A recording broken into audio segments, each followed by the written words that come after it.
investigators are on the trail of a serial killer who's leaving behind a series of almost invisible clues. In Maine, police depend on a few paltry fibers to sew up a case against a deadly rapist. The evidence is in hand, but they have nothing to compare it against. Florida investigators confront a fast car, a fatal accident, an unlikely story. Can forensic scientists use fibers from the crash scene to find out what really happened? Tiny filaments, practically invisible to the naked eye, are the key to solving these crimes. In the lab, scientists can weave the truth from the shreds of evidence.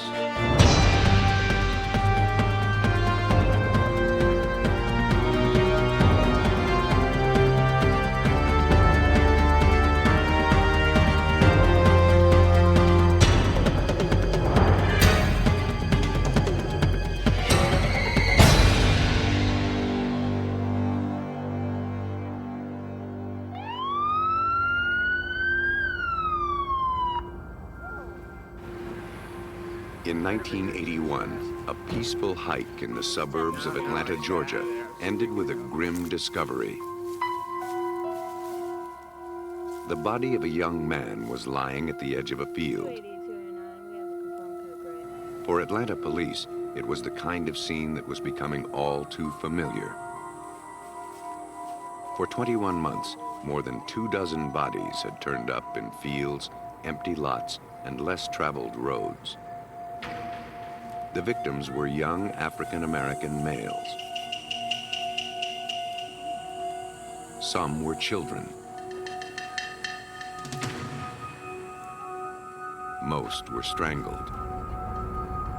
At first, the crimes were investigated routinely. But as the murder count climbed, it became clear a serial killer was on the loose.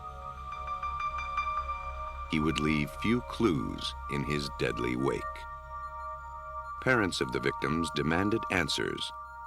And as more bodies turned up, police assembled a task force to find a link among the murders and to trace every clue. But the murders continued. Lawmen from the surrounding area joined citizens, even psychics, in the search for victims and their killer. A reward fund reached $100,000, but no one came forward to claim it. Racial tensions grew as panic gripped this southern city. Assuming the crimes were racially motivated, police looked for a white male, and the outcry for justice in the African-American community grew deafening. As the death toll climbed past 20, investigators hoped it was only a matter of time before they caught the killer. But time was their enemy, and they had few clues.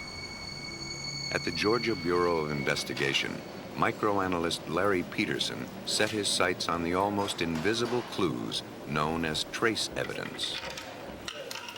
I began applying more or less full-time efforts into looking at the cases individually and also comparing them to see if they were related. Peterson was counting on fiber evidence to be the common thread that bound killer and victims. By their nature, fibers are easy to pick up, hard to brush off. They provide a nearly invisible record of every place a person visits. By the same token, every victim was literally covered in hundreds of fibers, most of them meaningless. To find out which strands were important required a concentrated effort. Each fiber collected from one victim had to be visually compared against hundreds pulled from the next. Multiply that by 20 victims, and investigators were examining hundreds of thousands of fibers. The task could easily stretch into months.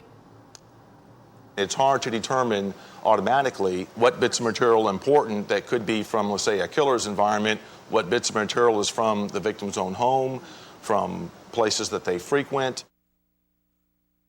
Using a stereo microscope that renders the fiber evidence in 3 dimensions, Peterson analyzed fibers culled from the crime scenes and during autopsies. Their length, shape, and texture suggested some were from a household carpet, others were from an automobile. I was still looking for any other kind of evidence that may link different cases together, in addition to the ones I had already found. After scanning hundreds of samples, Peterson singled out fibers with similar characteristics. On most of the bodies, he kept coming across purple acetate fibers, as well as yellow-green fibers that appeared to be from a carpet. As the evidence began to accumulate, he needed more specialized microscopes. To see if they were from the same source, he placed the carpet fibers on a high-magnification comparison microscope. It allowed him to compare the fibers side by side. Their colors and shapes matched. Peterson was encouraged. Perhaps that was the link he needed. He now had proof that all the victims were connected in some way, and that they were probably killed by the same person.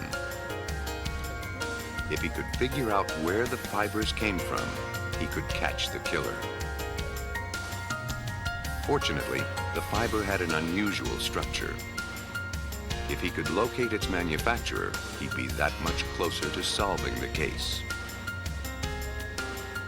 That required comparing the fiber against the hundreds of samples submitted by carpet manufacturers, an interminable and painstaking job that would add more weeks to the investigation. He couldn't do it alone. Hal Dedman, the FBI's master microanalyst, signed on to help. My initial role was to assist the Georgia Crime Laboratory in attempting to identify these fibers, to see if the manufacturer of these fibers could be identified. While the search for the elusive fiber wore on, young men and boys were dying. And Atlanta was scared. As the city's anguish continued, Hyde Post of the Atlanta Journal covered the story. The mood of the city during most of the investigation was a real strong feeling of helplessness. Desperate for leads, Atlanta police canvassed victims' neighborhoods and streets near where bodies were found.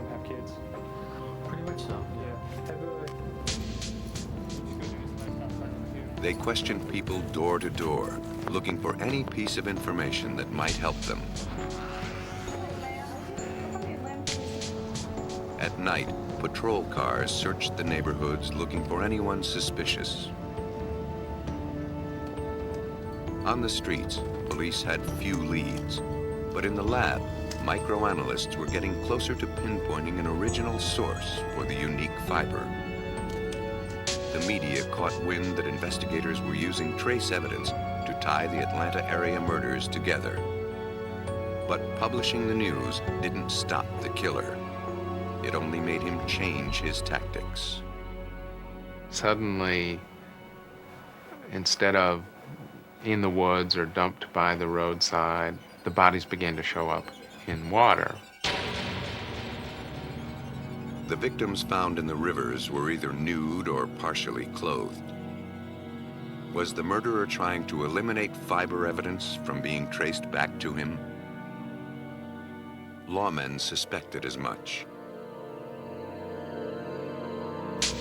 Without alerting the media, and armed with the knowledge that the killer was now disposing of the bodies in water, scores of police recruits staked out Atlanta's bridges. They were fishing for a murderer that had eluded them for 22 months. Week after week, the recruits would secretly assemble under the bridges to keep their vigil. For all their efforts, officers dubbed them trolls. All they could do was wait for the killer to strike again.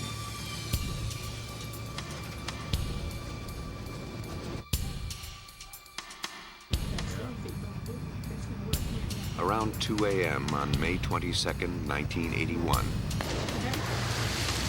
the calm along the Chattahoochee River was broken by a splash in the darkness. The trolls waiting under the James Jackson Parkway Bridge sprang into action to find the cause. But they could not see what made the splash.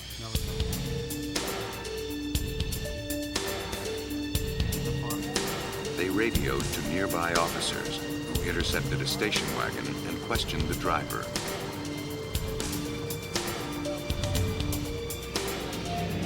His name was Wayne Bertram Williams, a 23-year-old freelance photographer and self-proclaimed music promoter.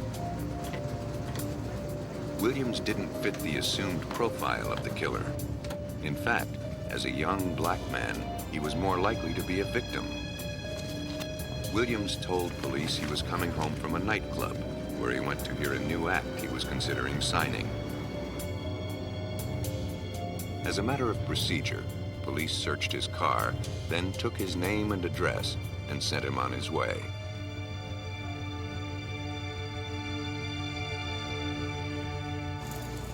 Two days later, the body of 27-year-old Nathaniel Cater surfaced in the Chattahoochee River, downstream from the James Jackson Parkway Bridge. Cater, a black male whom the medical examiners determined had been strangled, fit the profile of the victims murdered in the months before. He'd been dead an estimated 2 days. The trace evidence collected from Cater's body was sent to Peterson. 2 fibers had been extracted from the victim's hair. In structure, they matched those found on the other victims. But the color didn't match. It could have faded from the water, or it could have been a mismatch. But viewing the fibers under polarized light revealed the structure of the fibers to be identical. Police decided to take a second look at Wayne Williams. After an interview and background check, a picture of Williams developed. He was a pampered only child, a college dropout at age 19.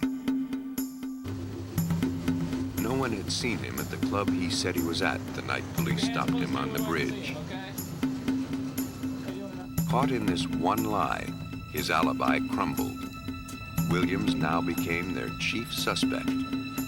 They obtained search warrants for his house and car.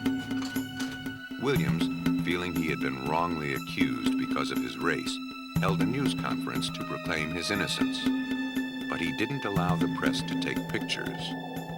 They openly said, "You killed Nathaniel Cater, and you know it, and you're lying to us." They said that. Some members of the African American community also found it hard to believe that Williams could be considered a suspect.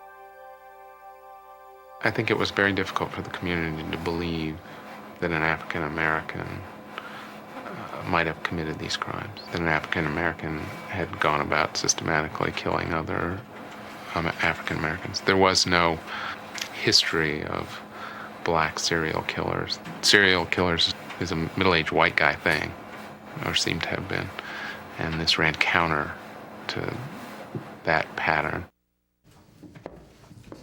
In the early 1980s, DNA testing wasn't available yet. All that forensic investigators had to go on were these small fibers. The strands seemed to point to Williams' guilt. His house was covered with yellowish-green carpet. Peterson collected as many fiber samples as he could. He also collected dog hairs and fibers from a purplish bedspread and from the trunk liner and glove compartment of Williams' car. Inside these bags of evidence could lie the key to catching the murderer. Peterson was hopeful that fibers from Williams' house would match fibers from the victim's clothing. Took the evidence back immediately to the laboratory that very evening and mounted some of the samples up to see, does this have any potential or not? Let's just kind of see right away. The violet acetate, along with the green carpet fibers from Williams' home, matched the fibers found on nearly all of the victims so far. But as strong as that evidence seemed, it simply wasn't enough. To make their case, investigators faced a staggering challenge: to determine how many other people in Atlanta had the exact same carpet. Based on the fiber evidence, Wayne Williams now looked like a strong suspect in the Atlanta murders. But anyone else in Atlanta with the same taste in yellow-green carpeting would be equally suspect. Police needed more to go on. They needed to find out how much of that particular yellow-green carpet was installed in Atlanta's homes. So they dug much deeper. Microscopic analysis of the fiber structure helped identify their manufacturer. The carpet was made in the early 70s, but that particular shade was produced for just 1 year. A little more than 16,000 yards of the carpet had ever been sold in the Southeast. In Atlanta, the calculated odds that someone owned the same kind of carpet as Williams were less than 1 in 8,000. The evidence was stacking against Williams, but not nearly enough to win a conviction. To narrow the field, investigators compared automobile carpet fibers found on some of the victims to the rug in Williams' car. It was estimated that approximately 1 out of 3,500 cars in the Atlanta, Georgia area might be expected to have a carpet fiber like that found on many of the victims that were linked to Wayne Williams. Put another way, the victims would have had to randomly visit 3,500 cars plus nearly 8,000 homes in order to pick up both fibers. The odds of that happening randomly were 1 in more than 29 million. Add to that the purple acetate fiber from the bedspread, and it became nearly impossible that the victims could have picked up these 3 fibers someplace else. The numbers didn't lie. Williams was arrested. To forensic scientists, the fiber evidence was overwhelming. To a panel of jurors, it might be confusing. We wrote a story at the beginning of the trial that the prosecution's strongest case, strongest evidence, could be contained in a thimble. More than just Williams was on trial. Prosecutors knew that the science that led to his arrest would also be scrutinized. The defense would do everything it could to snarl their credibility. If you do enough searches and you find another environment where there's that same green carpet, what are the odds that there will be an automobile that had the same floorboard carpeting, or that the family would possess the same blanket and bedspread and throw rugs and clothing items? That's really the key. That combination cannot exist. On February 27, 1982, Wayne Williams was found guilty of killing 2 men. The jury deliberated 11 hours.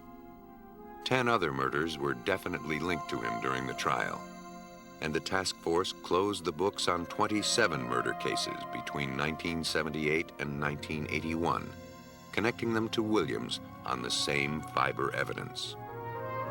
The Wayne Williams case was the first time a crime was solved solely on the basis of fibers. The amount and variety of fibers found on Williams' victims snared him in a net of evidence.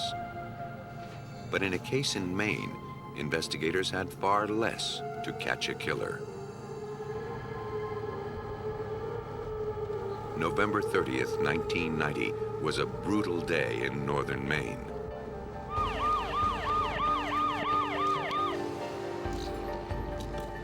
On that day, a worker at the Cummings Concrete Corporation in Alton called police after discovering the body of a young woman.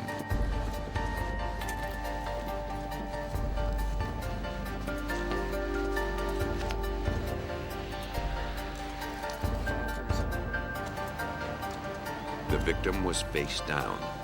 She was nude except for the socks on her feet. The rest of her clothes were piled nearby.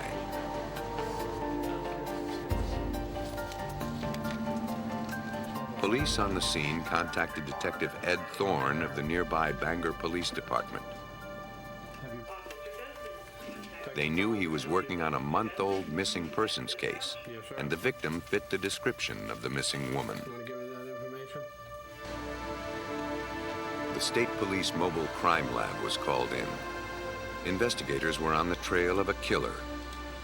Potentially important clues like tire tracks or footprints had to be quickly gathered before someone accidentally or intentionally destroyed the evidence.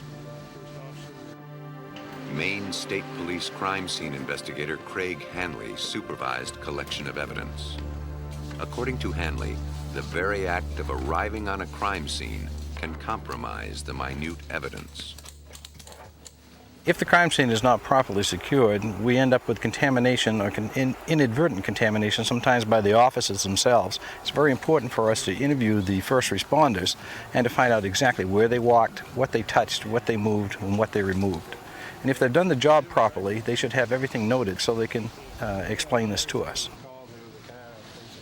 There's nothing better than for a crime scene investigator to arrive on the scene and find it in a very good condition.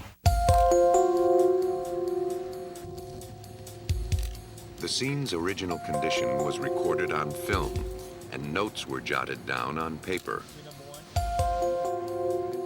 Soil samples and debris were collected. In a case that might hinge on microscopic evidence, there was no way of knowing what might become important. Investigators had two questions before them. Who was the victim, and who killed her? The body was taken to the medical examiner's office, where an autopsy was performed and a positive ID could be made.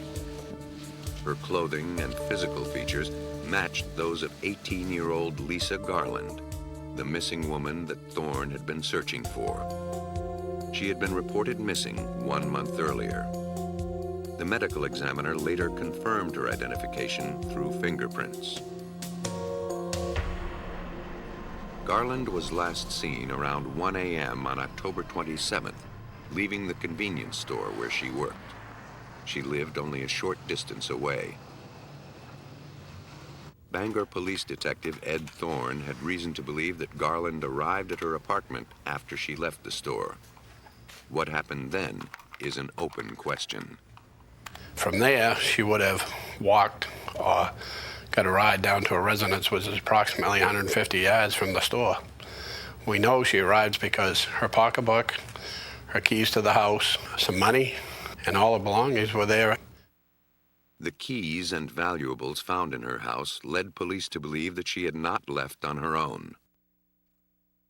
After a month, Detective Thorne and his colleague Bob Cameron saw their missing persons case turned into a homicide. The autopsy revealed the victim had been raped and killed by a blunt force to her head. Most of her internal organs were intact, preserved by the cool weather.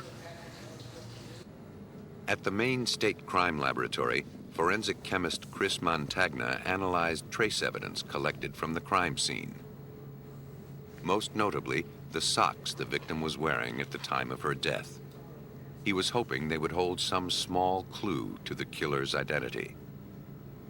We knew that one of the key pieces of evidence that we're going to be looking at are these socks.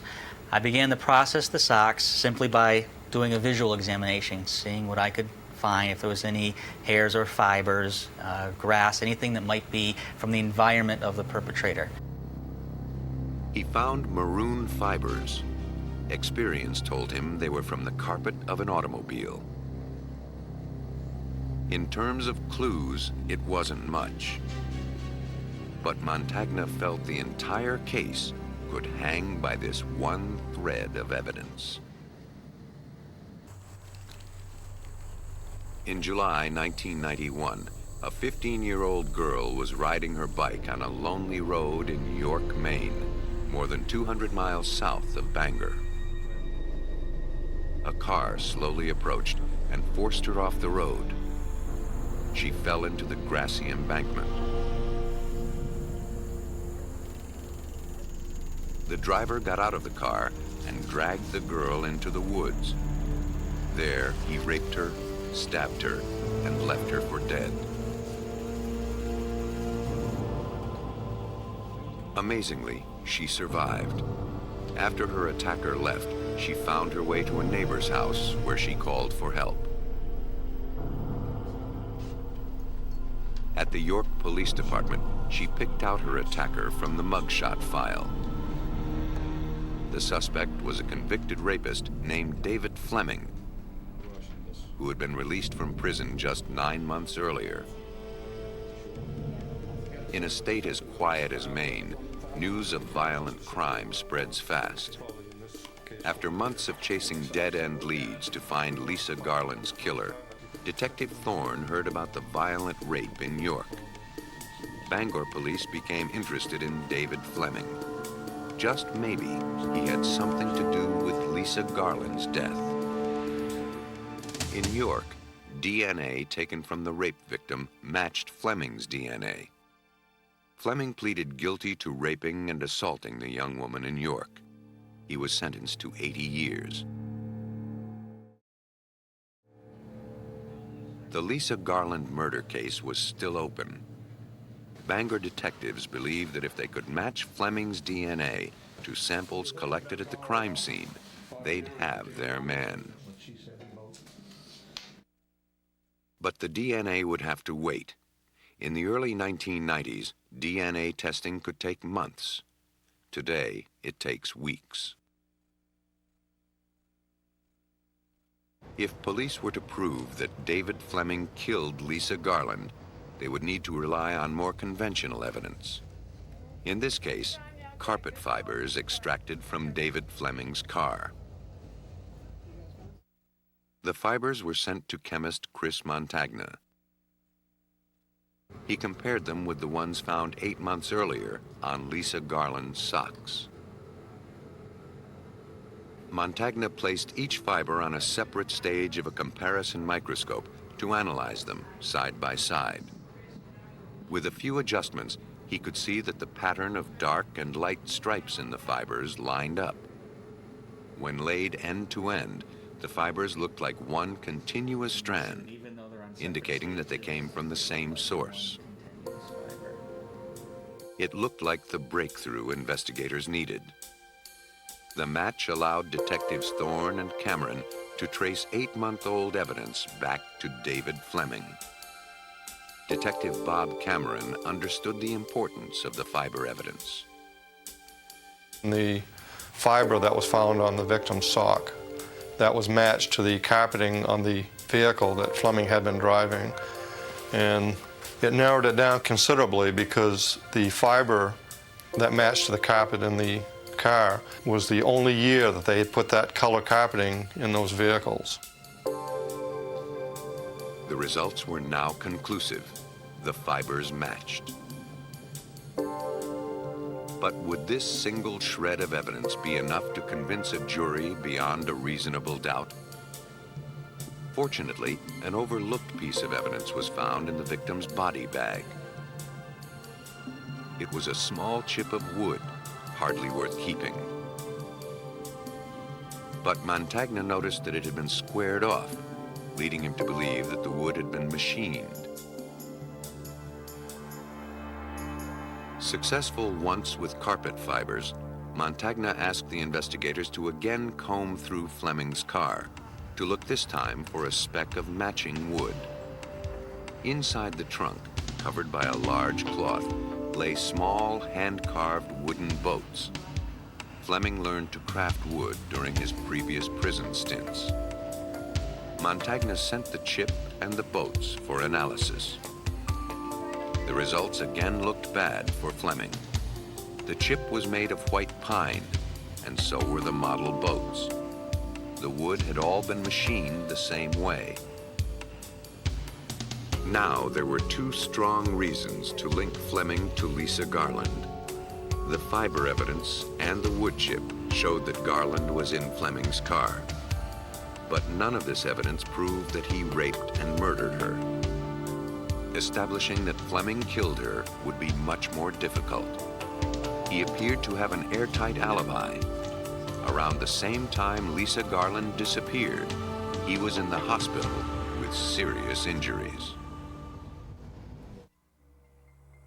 Lisa Garland was last seen alive when she finished her shift at the convenience store in Bangor around 1 a.m. on October 27th. At around 6 a.m. that same day, David Fleming was involved in a car accident that left him hospitalized for 2 weeks. Fibre evidence showed that Garland was in Fleming's car. But to prove he was her killer, detectives had to pinpoint exactly when she could have been there. Fleming would have had 2 chances to abduct Garland. The first was in the 5 hours between the time she disappeared and the time he had his accident. The second was the 2-week period between Fleming's release from the hospital and when Garland's body was found. An examination revealed that she was killed shortly after she was raped, but the cold weather had preserved her body and made it impossible to determine how long she'd been dead. Police knew she could not have been in Fleming's car while he was in the hospital and the car was being repaired. So if they could prove she was dead before Fleming was hospitalized, it would mean that Fleming was her killer. Police needed some way of narrowing the time frame. Bangor police learned that an aerial photo of the crime scene was taken 2 weeks before the victim's body was found. While examining the photos, investigators made a startling discovery. At first, it was blurry and indistinct, but an enlargement brought it into focus. There, in the pit, lay the body of Lisa Garland. Here was photographic proof that the victim was dead before Fleming was hospitalized. That meant she must have been in his car before his accident. The fibre had placed Garland in Fleming's car. The photograph established the time of death. All indications pointed to Fleming as the killer. Detectives Thorne and Cameron felt they now had all the evidence they needed to win a conviction. Then came the clincher. The analysis of the DNA from the crime scene came back from the lab. The DNA test was done at the FBI lab, and the results were that Fleming was definitely a match. At the trial, the events of that night were reconstructed by the prosecution, based on police speculation. Lisa Garland did make it home just after 1 o'clock in the morning on October 27th. David Fleming had followed her from the store. As she walked into her apartment, she forgot to lock the door behind her, a simple mistake that would prove fatal. David Fleming saw his opportunity.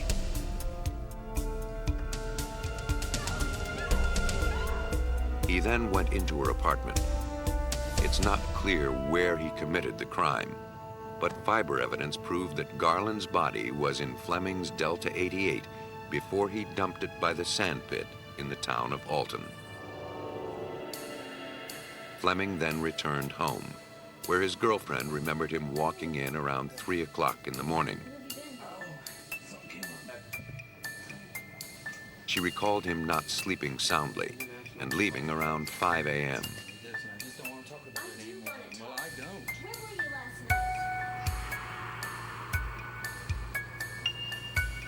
About an hour later, Fleming got into an accident with an 18-wheeler. He was out of commission for 2 weeks, but the evidence showed he had already committed his crime. The fibre evidence linked the victim to his car. The photograph established an approximate time of her death. And the car accident closed his window of opportunity to just a sliver. On March 22, 1995, David Fleming was convicted of raping and murdering Lisa Garland. He is serving a life sentence on top of the 80 years for the rape in York. In case after case, fibre evidence has linked victims to their killers. But in a case in Florida, investigators relied on fibers to reconstruct the circumstances of a fatal car accident.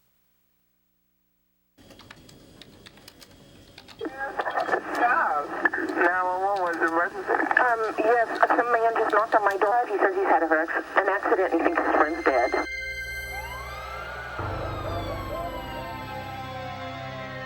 On a road in Tallahassee, Florida in 1994, a mild October evening turned terribly tragic.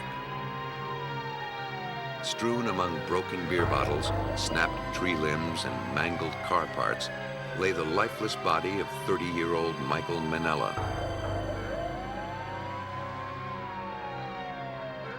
A second victim, named Curtis Davison, was able to summon help before returning to the scene and collapsing.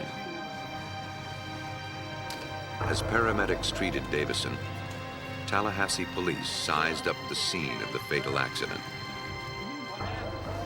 For crash investigators, time is even more critical than at a homicide investigation. At a homicide, officers can cordon off the crime scene and return to it later. Not so with a car wreck. Officers get just one chance to collect evidence. Traffic must return to normal as soon as possible. Crash investigators often rely on eyewitness accounts as a first source of information. But no one had seen this late-night crash. No one other than survivor Curtis Davison, and he was in no condition to make a statement. Crash homicide investigator Mike Walker had to rely on preliminary judgments based on the evidence he saw at the accident scene. And what really struck me immediately was the passenger side of the vehicle was totally destroyed. The passenger door was nearly torn off the vehicle. We had an intact driver's side of the vehicle. To Walker, that meant the passenger of the car would have sustained the most severe injuries. It was doubtful he could have survived, let alone walk away from the crash. But Davison told police he was the passenger. By some fluke, that may have been true. But could it be possible that Davison was lying to avoid being prosecuted for his friend's death? It was Walker's job to find out the truth. Investigators questioned anyone who might have seen the men before the crash. Witnesses told police that the two met at a local bar after work, where they had several drinks. They were then seen in another bar later that evening. Around 1 a.m., they left the bar and drove off together. But no one saw them get into the car. Without any witness, the detectives would have to rely on forensics to tell them who was driving. They first had to determine all they could about the crash and what factors were involved, like how fast the car was traveling. Returning to the crime scene the next morning, Walker and his partner, David Folsom, found the clues they needed. The 300ZX suspect vehicle was traveling northbound on this road. As it rounded the curve, he began to lose control. The driver turned the wheel to follow the curve, but the car's inertia kept it moving forward. As it left the road, it began to spin. Then it hit a tree. The vehicle continued sliding sideways, striking another tree. As it struck the other tree, it went airborne approximately 40 feet, landing back in the road. When a fast-moving vehicle changes direction, the tires slide sideways, leaving scuff marks on the road. By measuring these marks, called critical speed scuffs, and factoring in the friction of the road surface, investigators can calculate how fast the car was moving as it sped out of control. The measurements from the critical speed scuff indicated that the vehicle was traveling at 89 to 96 miles per hour. Almost from the start of the investigation, police had a hunch alcohol played a role. Broken beer bottles were found at the scene, and paramedics and officers detected alcohol on Davison's breath and on Mannella's body. If Davison was the driver, and was under the influence at the time, investigators needed to test his blood alcohol level, and quickly. A blood sample was taken within 2 hours of the crash. So what time did you start? It's very important that once we establish that there's suspicion that he is the driver of a vehicle, then we have to obtain a blood sample because alcohol dissipates from the system. Walker and Folsom ordered the blood work that morning. The sample was taken to the Florida Department of Law Enforcement Crime Lab to determine its alcohol level.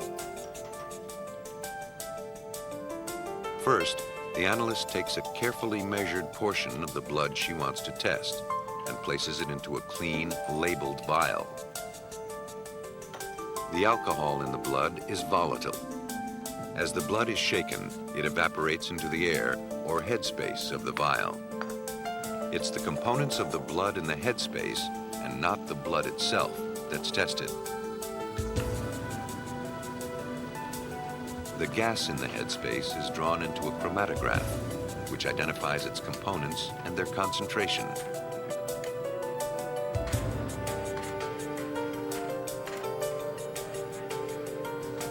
The computer looks specifically for alcohol in the blood gases. In 10 minutes, it provides a reading.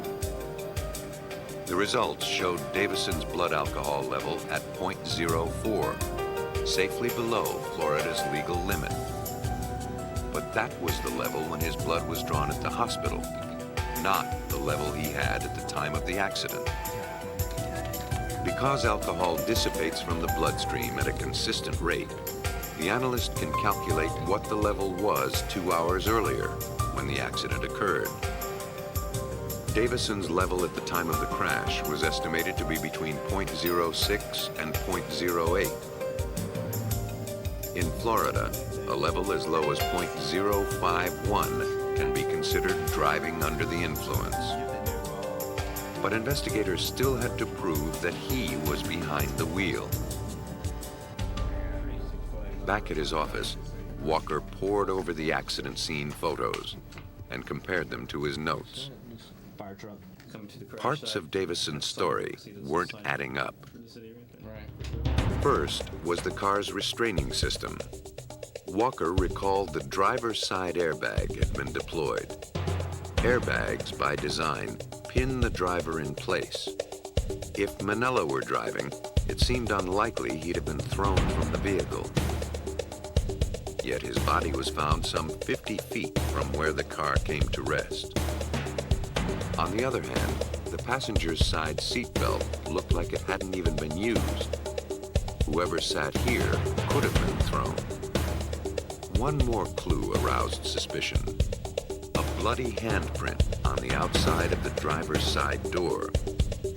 It was too smudged to read, but it seemed likely it was made when the driver exited the car after the accident. But according to Folsom, the evidence could be misleading. Now, traditionally, we cannot say that just because there's a bloody handprint that someone driving that car put it there, because there's such thing as scene contamination. One of the rescue personnel or one of the police officers could have done it. But it was enough to spur suspicion as to who was actually the driver, the deceased or the survivor. By themselves, the evidence of a bloody handprint, minor injuries, and an unused seatbelt meant very little. Taken together, they created serious doubt about Davison's story. Davison, however, was sticking to it, insisting that he was the passenger. The definitive version of the tale would be told in the lab. Investigators faced no shortage of clues about the car crash that claimed a man's life. The trick was to make sense of them. Got a bad case, Crash investigator Mike Walker had the wreck towed to a secure impound facility for analysis. Ward Schwob is an analyst at the Department of Law Enforcement lab. One of the parts of my job as a crime scene analyst is to go and examine a vehicle without any outside influences. A lot of the times I'll go and look at the vehicle itself and try not to learn any of the particulars about the case. I'll take an objective view of the vehicle, see what I can determine, see what the evidence tells me. To piece together the particulars, he began with the driver's side seat belt, fastening it in a position as if someone were wearing it.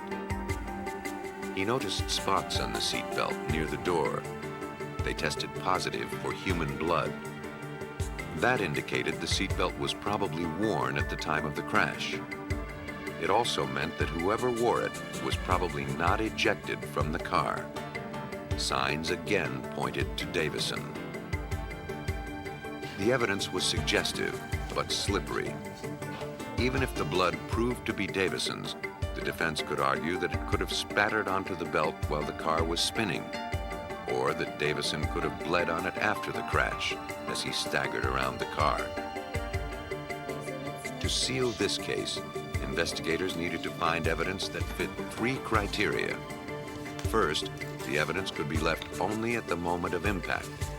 Second, it had to be unique to the individual who left it. And third, it had to prove where that person was sitting in the car.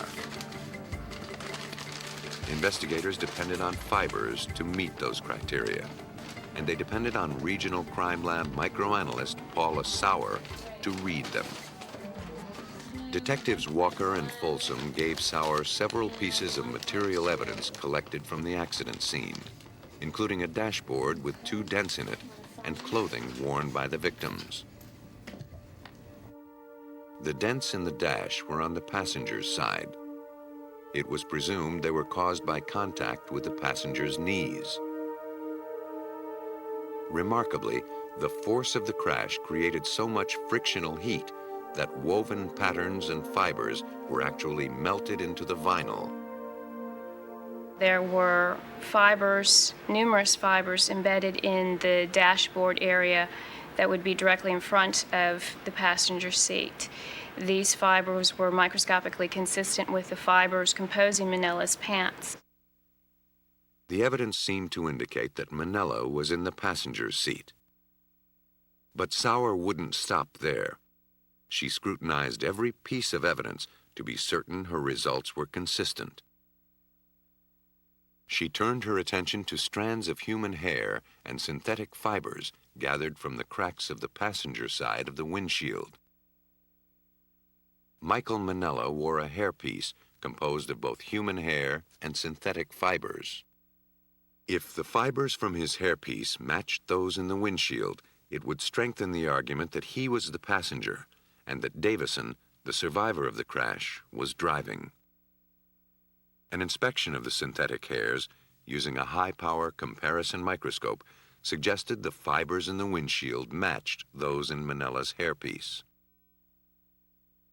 But analyzing these fibers required more than a visual inspection because of the small size of their molecules. To complete her comparison, Sauer used an instrument called a Fourier Transform Infrared Spectrometer, or FTIR. It is an instrument that is used to determine the generic class of synthetic fibers. By generic class, I mean whether it's nylon, polyester, acrylic, and this technique is very effective in that manner because it's actually looking at the molecules that are making up those fibers, so it can give you an exact identification.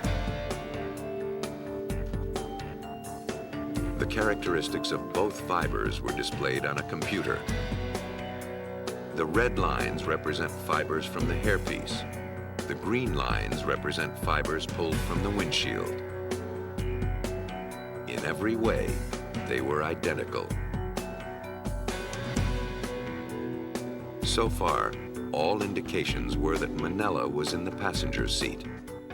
If that were true, it meant Davison would have left his mark in the area of the driver's seat, most likely on the airbag, which would have deployed at over 100 miles per hour. Sauer analyzed fibers clinging to the tightly woven fabric of the airbag. She found 9 fibers matching the fabric of Davison's pants.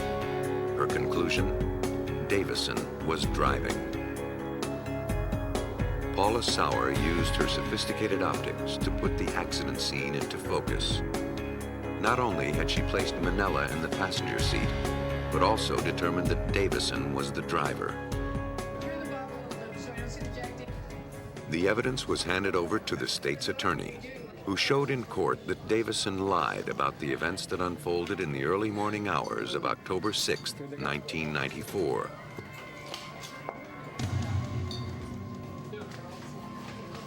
The prosecution's theory was that after a night of drinking, it was Curtis Davison who got behind the wheel of Mannella's Nissan 300ZX. Anxious to test the sports car's power, Davison put it in high gear, racing down the tree-lined two-lane road. Ignoring the 35-mile-per-hour signs, Davison climbed toward 90. Then the narrow road started to curve, and Davison lost control. No longer heeding the steering wheel, the car slid sideways and careened off an oak tree. Michael Mannella, in the passenger seat, was thrown from the vehicle. He wasn't wearing a seatbelt. The sports car continued to spin out of control, smashing into another tree before coming to rest on the side of the road. Davison, saved by the airbag, crawled out of the car. He went around to the passenger side to look for Mannella, his bloody left hand leaving a smear on the door. Mannella was dead in the road. Davison went for help. A Tallahassee jury took just 10 minutes to find Davison guilty of manslaughter by culpable negligence. He was sentenced to 7 years. The analysis of tiny fibers, traces of evidence found in ordinary items, turned the tables on 3 men who denied any involvement in their respective crimes. The ability of forensic scientists to pinpoint the makeup of fiber down to the most microscopic detail allows prosecutors to tear alibis into shreds of evidence.